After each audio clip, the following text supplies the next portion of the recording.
नमस्कार, मैं हूं मृत्युंजय कुमार झा। शाम के 5:30 बज चुके हैं और अगले आधे घंटे तक आपके सवालों का सबसे बड़ा मंच तैयार है। अगर आपने कमोडिटी में कोई ट्रेड किया है या फिर नया ट्रेड करना चाहते हैं, जानना चाहते हैं कि आपके लिए कहां पर कमाई के मौके बनेंगे, तो आप सवाल पूछिए। नंबर आप नोट कर लें, जिस नंबर पर आप कॉल कर सकते हैं 022-2300-1634। इसके अलावा आप 022-2300-1635 पर भी अपना सवाल पूछ सकते हैं।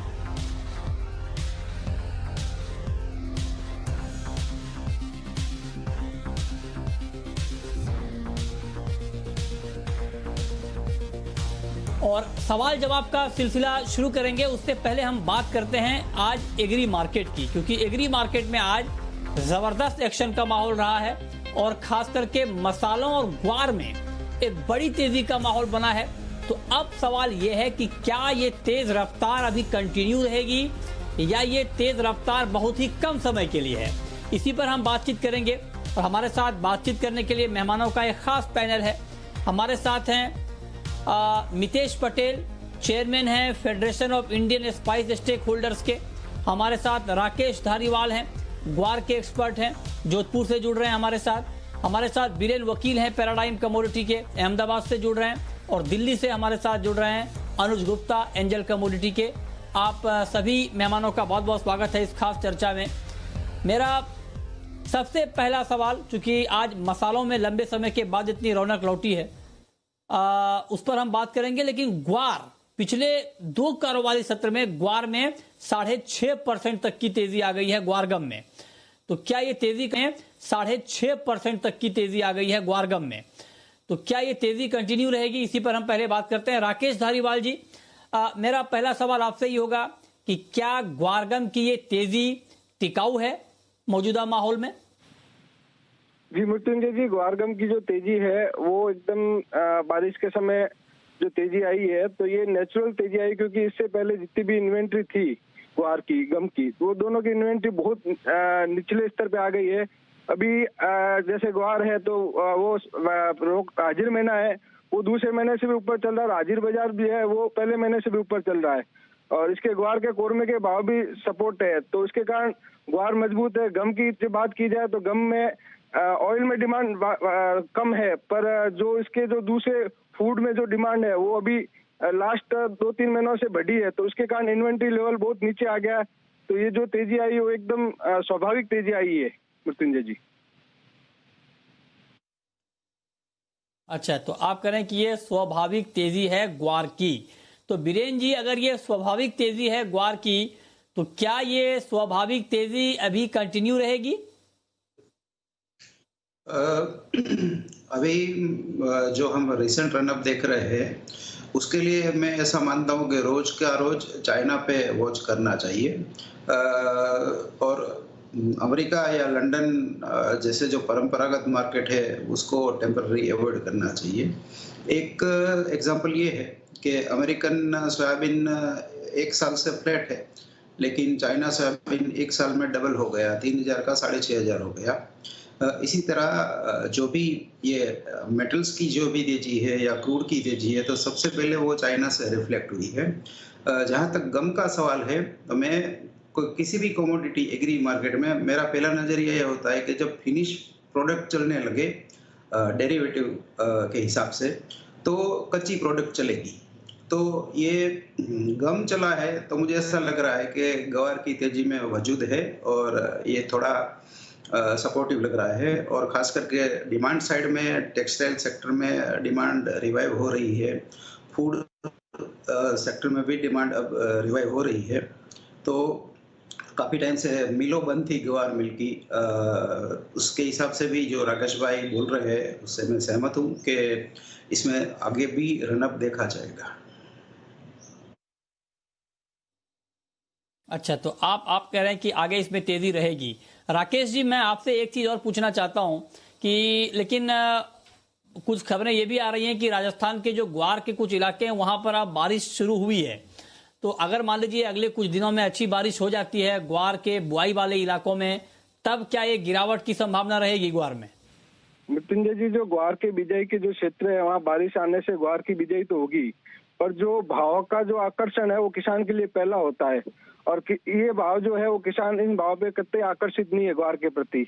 उसको पहले अभी बाजरी के अंदर जो उसको पशु आहार भी मिलता है और खाने को दान भी मिलता है, तो फर्स्ट प्रेफरेंस वो बाजरी पे देगा।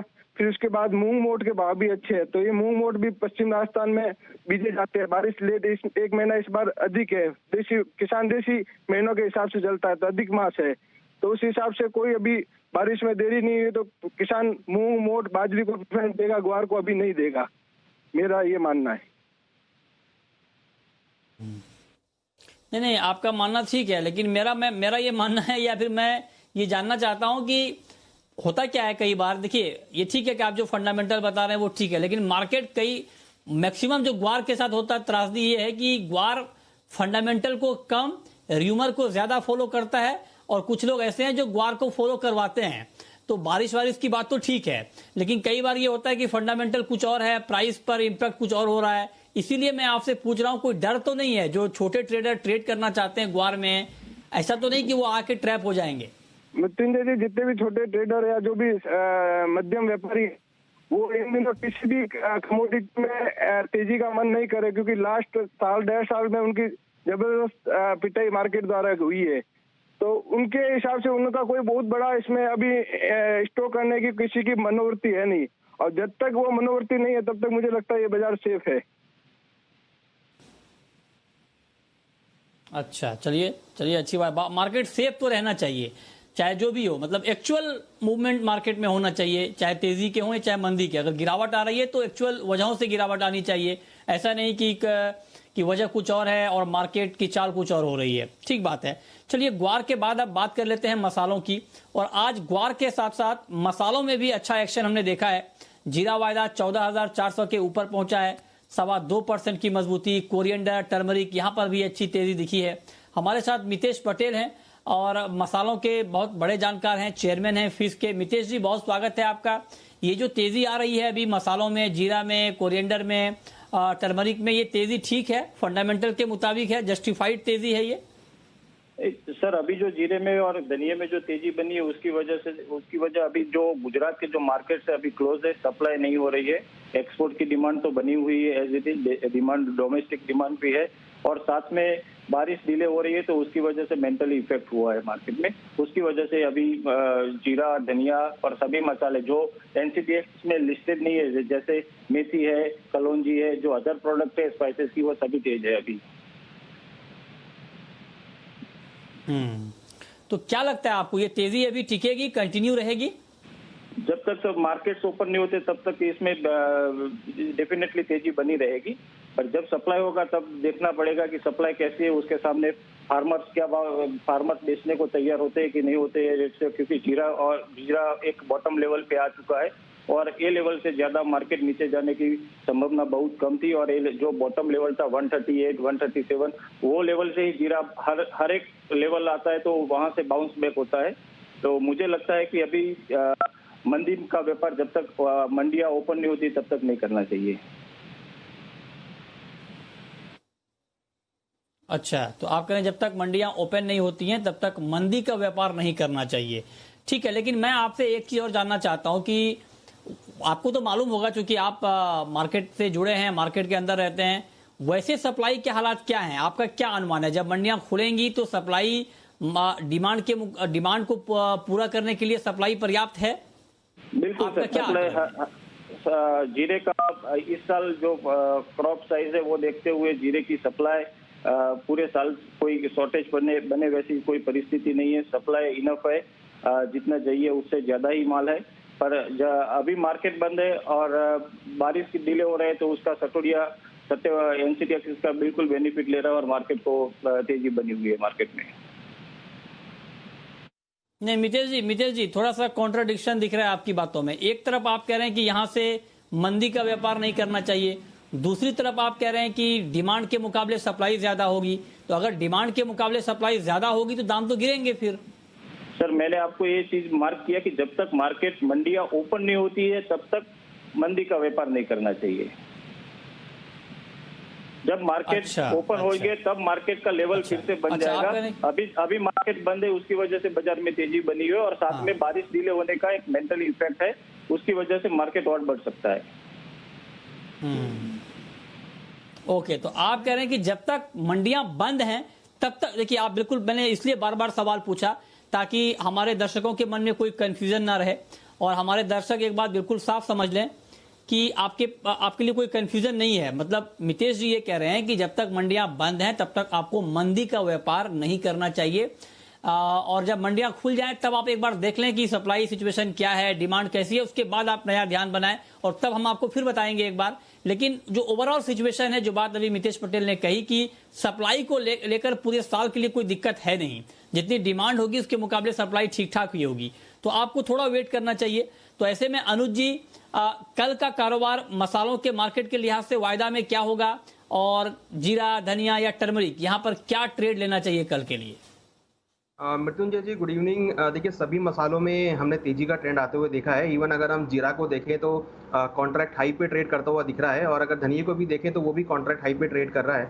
हालांकि टर्मरिक में एक बाउंस बैक आते हुए दिखाई दिया है। और अगर हम लेवल वाइज देखें तो जैसा कि मितेश जी ने कहा कि जीरा अपने लोअर बॉटम लेवल पर है, तो वैसे अगर हम टर्मरिक को भी देखें और धनिया को भी देखें तो ऑलमोस्ट बॉटम लेवल पर यहाँ पर आते हुए दिखाई दिए हैं। हमें लगता है कि ये हफ्ता एक पॉजिटिव टेरिटरी में जाता हुआ दिखाई देगा, और हमें लगता है कि आज मंडे है तो फ्राइडे तक और अच्छे लेवल्स यहाँ पर आते हुए दिखाई देंगे। जीरा में हमें एक्सपेक्टेड है कि करीबन 14,800 तक के लेवल देखने को मिल सकते हैं, और अगर टर्मरिक की बात करें तो यहाँ पर हमें लगता है कि 6,000 तक के लेवल यहाँ पर आ सकते हैं। तो कहीं ना कहीं अगर ओवरऑल हम मसालों की बात करें तो एक अपसाइड मोमेंटम मसालों में इस हफ्ते भी रह सकता है। और अगर कोरिएंडर को भी देखें तो हमें लगता है कि यहाँ पर करीबन 6,800 तक के लेवल कोरिएंडर में आ सकते हैं। तो बाई का ट्रेड मुझे लगता है कि मसालों में रखना चाहिए, क्योंकि जिस तरीके से थोड़ी कम बारिश देखने को मिली है और एक्सपोर्ट डिमांड जो है इस बार काफ़ी कम है, और अगर मंडी ओपन भी होती है तो मेरा ऐसा मानना है कि मंडी ओपन होने के बाद भी जो एक्सपोर्ट डिमांड है वो जो अभी कोरोना वायरस की वजह से कम रही है वो तुरंत एकदम उठती हुई दिखाई देगी, तो उससे भी सपोर्ट मिलेगा। तो काफ़ी लोअर लेवल्स हैं, तो मुझे लगता है कि यहाँ पर एक्सपोर्टर जो है अपनी जो है बाइंग यहाँ पर करते हुए दिख रहे हैं, डिमांड यहाँ पर कंटिन्यूस बन रही है। तो मुझे लगता है कि एक अपसाइड जो ट्रेंड अभी चला है ये भी थोड़ा कंटिन्यू रह सकता है। ठीक है, ठीक है, ओके। तो ये बात हो गई मसालों की, ग्वार की। बहुत शुक्रिया राकेश धारीवाल जी आपका और मितेश पटेल जी आपका हमारे साथ जुड़ने के लिए और बताने के लिए कि ग्वार और मसालों का फ्यूचर क्या है। ठीक है, अब हम अब शुरू करते हैं सवाल जवाब, और पहला सवाल आया है अहमदाबाद से, पूछिए। हेलो सर, मैं स्टूडेंट हुआ मार्केट के बारे में पूछ रहा हूँ। सर मेरा सवाल ये है कि सर फाइनेंशियल क्राइसिस में गोल्ड सिल्वर अच्छा मूव होना स्टार्ट हो जाता है ऊपर की तरफ, और सर इस बार कोरोना में सर पहले गोल्ड सिल्वर अच्छा नीचे आया और फिर ऊपर बनना शुरू हो रहा था, सर ये नीचे क्यों आया? नीचे क्यों आया बताइए वीरेंद्र जी। इसकी चाल आप देखो तो फर्स्ट चाल में वो 35 से 41 तक आया, फिर सेकंड चाल में 38 से 44 तक आया, ये थर्ड चाल है उसमें ये 46 से 49,300 तक आया है। ये 2 स्टेप बैकवर्ड यानी 2 कदम पीछे 3 कदम आगे, इस टाइप की चाल से ये चल रहा है। और जो हालात है वो संपूर्ण ग्लोबल हालात है, यानी जो ब्याज दर कम है, बिना ब्याज के पैसे है, लिक्विडिटी है, ये सब देखते हैं। और फियर है अमेरिका का जो नवंबर में जो प्रेसिडेंशियल इलेक्शन है, और रोज रोज ये कोरोना का न्यूज़ आता है कि कभी वैक्सीन मिली, कभी ना मिली, फेल हुई। तो ये जो फियर प्रीमियम बना हुआ है, ये देखते देखते ये धीरे धीरे ऊपर चालू रहेगा। ठीक है, अगला सवाल है निशांत का, पूछिए निशांत जी। नमस्कार मृत्युंजय जी, मेरा सवाल बीरेंद्र वकील जी से। नमस्कार, पूछिए। बीरेंद्र जी, एक्चुअल में मेरे 2 लॉट गोल्ड के बाई कर रखे हैं 810 में, 48,810 में। तो मेरे को एक तो गोल्ड में स्ट्रेटेजी बता दीजिए कहाँ तक स्टॉप लॉस लगाना है और ऊपर कहाँ तक मेरा टारगेट हो सकता है स्पेसिफिक के लिए। प्लस मेरे को सर कॉपर में आपसे जानना है सर कि इस कॉन्ट्रैक्ट में, जुलाई कॉन्ट्रैक्ट में कहाँ तक अपसाइड या सर नीचे कहाँ तक रह सकता है? एक तो ये कि 48,810 इस भाव पर 2 लॉट गोल्ड इनकी बाइंग है, तो तो हालांकि ये इनका अच्छा ट्रेड है, ये फायदे में है भी, मार्केट 49,000 के करीब है। दूसरा सवाल है कि कॉपर में क्या किया जाए, बताइए वीरेंद्र जी। वैसे मैं गोल्ड में आपका जो ट्रेड है, अगर मेरा ट्रेड होता तो मैं ये ट्रेड बरकरार रखता, यानी मैं लॉन्ग साइड रहता।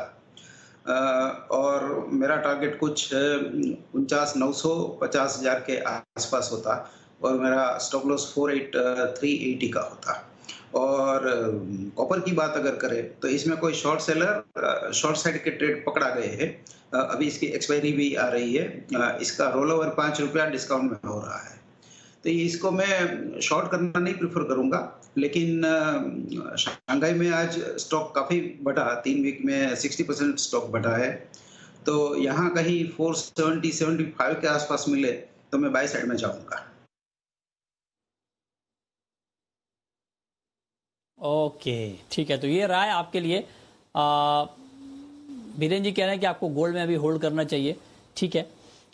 अगला सवाल है कैलाश चंद्र मोदी का, सदुलपुर से हमारे साथ जुड़ रहे हैं। पूछिए कैलाश जी। नमस्कार जी सर, ये क्रूड में 35 और 3600 का टारगेट बता रहे थे, आपके आएगा क्या वास्तव में अभी? 35-3600 का टारगेट, क्या संभावना आपको लग रही है अनुज जी? हालांकि अभी डिमांड को लेकर तो बहुत चिंता है, क्योंकि कोरोना के आंकड़े दुनिया भर में जो बढ़ रहे हैं उससे डिमांड घटने की आशंका लगातार बनी हुई है। तो ऐसे में 3500-3600 के टारगेट की उम्मीद में रहना चाहिए या नहीं रहना चाहिए? देखिए, एक पॉइंट है कि हम कंटिन्यूसली इसको करीबन $40 के ऊपर ट्रेड होते हुए देख रहे हैं, और हमने देखा है कि जब भी 40 के नीचे आता है तो एक बाइंग एक्टिविटी यहाँ देखने को मिलती है। तो इसका मीनिंग है कि जो ट्रेंड है वो अभी पॉजिटिव ही बना हुआ है कंटिन्यूस। हालांकि एक $42 एक काफी स्ट्रॉन्ग रेजिस्टेंस है, हमें लगता है कि वो अगर ब्रेक होता है तो एक अच्छा मोमेंटम देखने को मिलेगा, जो कि ऊपर करीबन 3500 से लेकर 3600 तक के लेवल को टेस्ट कर सकता है। तो ट्रेंड अभी भी पॉजिटिव है, ट्रेंड में भी कोई गिरावट नहीं है, तो फिलहाल बाइंग का ट्रेड रखना चाहिए। और मुझे लगता है कि अगर $42 ब्रेक होता है तो आप $42 के लेवल को आप वॉच रखें। अगर वो लेवल ब्रेक होता है तो आपको 3500-3600 और WTI करीबन आपको 46 से लेकर $48 तक के लेवल दिखा सकता है। तो लेवल वाइज अगर आप ट्रेड करेंगे क्रूड को तो यहाँ पर आपको प्रॉफिटेबल ट्रेड मिलेगा। तो $42 को आप वॉच में रखिए, जब वो ब्रेक करे तो आप बाय का पोजीशन बनाइए। आपको 46 से लेकर $48 तक के लेवल, 3500 से लेकर 3600 तक के आपको लेवल देखने को मिल सकते हैं। ठीक है, अगला सवाल है सुल्तान का, गुजरात से जुड़ रहे हैं हमारे साथ। पूछिए। हाँ जी, मेरा सवाल बीरेन जी से है। ये गवार के तो अच्छे दिन आ गए, अभी कपास खली के अच्छे दिन कब आएंगे? मुझे ये जानना है सितंबर अक्टूबर तक ओल्ड कपास खली का क्या भाव हो सकता है, और न्यू सीजन का जो कपास खली है दिसंबर वाला वो बाय करना है तो बेस्ट लेवल बताइए, बीरेन जी से पूछिए। ठीक बात है, आप कह रहे हैं ग्वार के अच्छे दिन आ गए, कपास खली के कब आएंगे? कपास खली के एक दिन आते हैं, एक दिन चले जाते हैं कपास खली का ये हाल होता है, एक दिन अपर सर्किट, दूसरे दिन लोअर सर्किट। तो बीरेन जी, स्थायी तौर पर अच्छे दिन कब आएंगे कपास खली के? इसमें क्वालिटी का इश्यू है, वो तेजी को रोक रहा है। सप्लाई का इश्यू तो है ही, लेकिन सबसे बड़ा क्वालिटी का इश्यू है। ऑल इंडिया बेसिस पे अगर 80% माल जो फिजिकल में है वो इंफीरियर क्वालिटी में मानूंगा, वो ब्राउन है या तो ब्लैक है। और डिमेट में वो पास होवे या ना होवे वो मुझे थोड़ा डबियस लग रहा है। तो मैं फिजिकल में ऐसा मान रहा हूँ कि ये काउंटर में फंडामेंटल के हिसाब से ज्यादा दम नहीं है, बहुत अच्छा ब्राइट सीड है, अगर किसी के पास तो वो चलेगा, उसमें थोड़ी तेजी होगी। बट कमजोर माल बिकना मुश्किल है इसमें। और जहां तक नई सीजन का सवाल है तो पुराना स्टॉक काफी है, और सीसीआई की पॉलिसी अभी क्लियर नहीं है कि नई सीजन में वो क्या करेगी। तो जब तक ये क्लैरिटी नहीं आए तब तक नए सीजन के किसी भी क्रॉप में कॉटन साइड के, यानी कॉटन हो या खल हो, उससे दूर रहना चाहिए। ठीक है, ओके, तो आप कह रहे हैं कि अभी दूर रहना ठीक रहेगा जब तक एक बार पूरी तस्वीर क्वालिटी को लेकर साफ ना हो जाए। अगला सवाल है रमेश का। पूछिए रमेश जी। वीरेंद्र जी से मेरा सवाल है, ग्वारगम किस लेवल पे बाइंग करें, क्या स्टॉप लॉस लगाएं? ग्वारगम किस लेवल पे खरीदें और कहां पर स्टॉप लॉस लगाएं, ये आप जानना चाहते हैं, बताइए बीरेन जी। 2-3 वीक पहले मैंने ये 5400 के आसपास बाई कॉल दिया था, उसमें 5900 6000 का लेवल दिया था जो आज आ गया है। अब मैं थोड़ा करेक्शन के लिए इंतजार करूंगा, करीबन 5700 के आसपास, 5700 के आसपास, और फिर जो अगला टारगेट रहेगा वो 6150-6200 के आसपास होगा। लंबा टारगेट 6400 तक का है, 6400 के आसपास का है। बट फिलहाल मेरी बाइंग कंफर्ट है वो 5650 5750 के बीच में है। ठीक है, प्रफुल्ल हैं आप हमारे साथ मुंबई से, पूछिए प्रफुल्ल।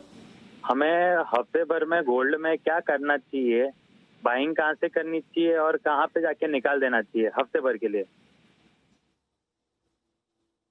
हफ्ते भर के लिए, अच्छा सवाल आपने पूछा है अनुज जी। हफ्ते भर के लिए बहुत लंबा नजरिया नहीं, एक हफ्ते के लिए किस लेवल पर गोल्ड खरीदें और क्या टारगेट ध्यान में रखकर ट्रेड को कंटिन्यू करें? देखिए, गोल्ड करीबन 48,800 48,700 के आसपास बाय कर सकते हैं। अभी 49,000 चल रहा है, तो 100-200 रुपये की गिरावट मिले तो आप बाय का ट्रेड बना सकते हैं। हमें लगता है कि 49,500 49,600 तक के लेवल गोल्ड में देखे जा सकते हैं। मीन्स अगर हम इंटरनेशनल मार्केट की बात करें तो 1822 से लेकर $1828 तक के लेवल यहाँ पर देखने को मिल सकते हैं। तो करीबन 49,500 तक के लेवल के लिए ये वीकली पर्सपेक्टिव से बाय का ट्रेड गोल्ड में बना सकते हैं। ठीक है, इस पर आप नजर रखिए, ये आपके लिए अच्छा ट्रेड साबित होगा। अगला सवाल है निशांत का, गुजरात से, पूछिए Nishant ji. Hello, good evening. Hello ji, पूछें। हाँ, मुझे नेचुरल गैस के बारे में पूछना था। नेचुरल गैस के बारे में पूछना था मुझे। अच्छा, नेचुरल क्या करना चाहिए? 132 ठीक है, नेचुरल गैस के बारे में आप जानना चाहते हैं अनुज जी, क्या करना चाहिए नेचुरल गैस में? देखिए, नेचुरल गैस का जो ट्रेंड है वो अभी डाउन में ही है, करीबन 126 के आसपास रेट चल रहे हैं। हमें लगता है कि अभी फिलहाल खरीदारी ना करें। हमें लगता है कि भाव यहाँ पर नीचे करीबन 122 121 तक आ सकते हैं, तो वेट एंड वॉच करें। 120 के आसपास के लेवल्स मिले तो जिनको खरीदारी करनी है वो 120 के लेवल पे खरीदारी कर सकते हैं, और जिनको बेचना है तो हमें लगता है कि करंट रेट से बेच सकते हैं। यहाँ से 122 121 तक के लेवल आ सकते हैं। तो डाउन साइड ट्रेंड है, तो सेल ऑन राइज का स्ट्रेटेजी यहाँ पे यूज कर सकते हैं, बट बाइंग के लिए अभी फिलहाल वेट एंड वॉच करें।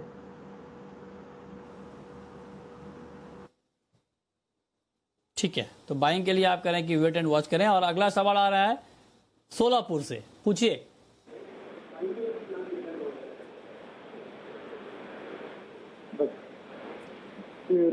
जी, जगताप जुड़े हैं, पूछिए जगताप जी।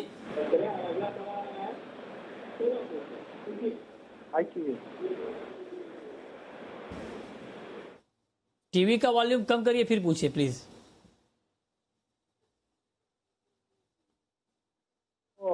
आनर का क्या रेट है? लगता है इनसे संपर्क नहीं हो पा रहा। हेलो, क्या सवाल है आपका? सर, वो आनर का रेट क्या चल रहा है अभी? लगता है आपकी हेलो, नहीं, वो हम लोग कवर उसको ट्रैक नहीं करते हैं अनार को, तो उसके बारे में हम आपको बता नहीं सकते। चलिए, अब वक्त है रैपिड फायर राउंड का।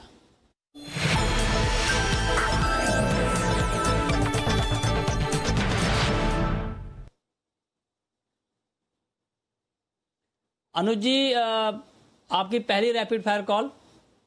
हमारी कॉल क्रूड में रहेगी। क्रूड में करीबन 3,000 के आसपास बाय करके चलें।